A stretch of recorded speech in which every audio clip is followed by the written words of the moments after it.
Welcome back to Slow Time. Stories where history comes alive through every detail. Today we're diving into a fascinating question. Was life for medieval peasants really as miserable as we've always been told? Let's take a closer look and uncover the reality behind the myths. Medieval peasant meals were far from luxurious, but they weren't as dire as the popular stereotype suggests. The cornerstone of their diet was bread and stark loaves made from rye or barley. Peasants often ate over a pound of it daily. Alongside bread came porridge made from oats or barley, as well as vegetables like beans, peas, garlic, onions, and turnips grown in home gardens. Meat was not a staple. It appeared on feast days, maybe 40, 50 days a year, and pork was the most accessible option. Inland communities relied on salted fish like herring, especially during Lent. Eggs were more readily available than meat, providing essential protein. Water wasn't always safe, so ale was the default drink for children. Weaker than modern beer, it was safer, and more hydrating than potentially contaminated water. A laborer might drink up to a gallon per day.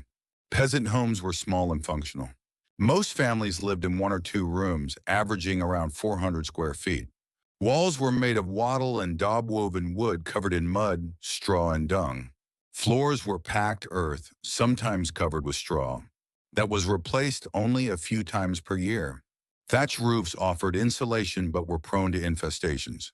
There were no chimneys, smoke escaped through a hole in the roof, or just filtered out. Windows, if any, were covered with oiled cloth or shutters. During winter, animals were brought indoors to conserve heat and protect them. Privacy was non-existent. Entire families slept together, often sharing one straw-stuffed bed. Storage space was used creatively, with ropes and baskets holding supplies and tools. Peasants were primarily farmers, bound to a life of seasonal labor, plowing in spring, weeding in summer, harvesting in fall, and repairing tools or spinning wool in winter. Others found work in trades blacksmithing, weaving, carpentry, or brewing, spinning, and baking in the case of women. Children began working as young as 7, often assisting their parents or apprenticing. In 14th century England, an unskilled laborer earned 12 pennies per day. Skilled tradespeople made 34 pennies. A loaf of bread cost about half a penny, while a chicken cost 2. However, money was not always exchanged. Many received food, shelter, or land use in lieu of cash.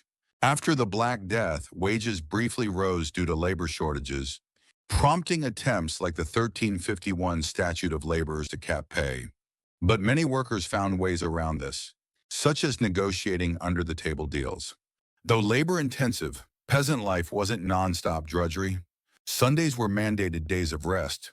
Added to that were 40, 50 religious holidays throughout the year. Major festivals like Christmas and Easter lasted several days. On these days off, peasants drank, danced, played music, and engaged in village sports. Football resembled a chaotic blend of rugby and a brawl. Wrestling matches were common, and storytelling helped pass winter evenings. Peasants also celebrated seasonal festivals, maypole dances in spring, bonfires in summer, and harvest feasts in autumn. Despite few resources, they built strong community traditions and social lives. Contrary to myth, medieval people did bathe. Public bathhouses existed until the late Middle Ages, and people used tubs or bathed in rivers. Teeth were cleaned with cloth, salt, herbs, or charcoal. Still, health risks were high. Minor injuries could become fatal infections.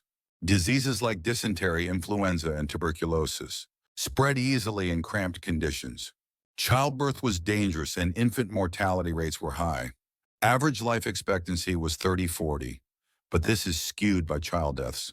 Those who survived childhood often lived into their 50s or 60s. Arthritis and dental wear were common due to hard labor and rough bread. Medical treatment combined basic remedies like willow bark for pain with superstition, such as talismans. Surgery was rare and painful, done without modern anesthesia. Peasants faced crushing financial demands. They paid rent to their lord in goods or labor, plus a 10% church tithe. Additional fees applied for grinding grain, getting married, or even dying. Lords could demand arbitrary payments, and sometimes took the best of a peasant's possessions. If peasants couldn't pay, they risked losing land or being forced into extra labor. Debt was viewed as a moral failure, not bad luck. Some bartered goods or formed lending circles to cope. Others negotiated payment plans or appealed to the mercy of their lord. Studies suggest peasants lost 20–30% of their production to various payments equivalent to modern tax rates, but without the safety net. Every egg taken in tax was one less for the family. Life for medieval peasants was undeniably hard, but not devoid of joy or dignity. They worked long hours, faced heavy burdens, and lived in modest homes. Yet they found time to rest, celebrate, and build strong community bonds. They weren't just victims of history, they were survivors who laid the foundations for future generations. The next time you picture a medieval peasant, imagine not just the struggle, but also the resilience, humor, and humanity that allowed them to endure and shape the world we inherited. Thank you for joining us on Slow Time Stories. If you found this video insightful, don't forget to like, share, and subscribe so you won't miss the next story. See you in the next episode.